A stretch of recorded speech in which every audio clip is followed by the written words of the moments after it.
ayusin mo? Ano nga? Magsalita ka na maayos. Anong okay? Anong okay? Gusto ko malabas eh. May pagkuli ka na maayos, butang ina mo eh. May magkuli ka na maayos. May magkuli ka na maayos. Anong gusto mo? Yung maayos. Hindi yung butang ina mo, iiwan mo ko ng ganito lang. Ha? O ayusin mo.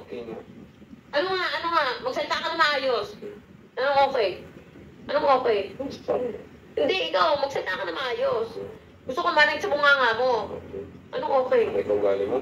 Mas pangit ugali mo. Pangit ka. Ay, putang ina mo, ikaw nagmumura eh. Ina mo, putang ina mo, gago. Magsalita ka na maayos. Tang ina mo, yung pakapalala. Magsalita ka na maayos. Magsalita ka na maayos. Susumbong talaga kita. Magsalita ka nga na maayos. Anong gusto mo? Susumbong talaga kita. Wala akong pake. Magsalita ka na maayos. Pake, susumbong talaga kita. Magsalita ka na maayos. Anong gusto mo? Ang ano yung mga trabaho papunta, basagin pa sa sakyan. Anong gusto mo? Saging mo. Ay talaga. Ay talaga. Wait ka lang. Tignan mo gagawin ko. Lasing O pa. anong gusto mo? Alam. Gago kahit di ako lasing, kaya ko yun. Hindi mo ako kilala. Gawin mo, nung di O ano nga eh. Anong gusto mo eh? Ano ang plano mo?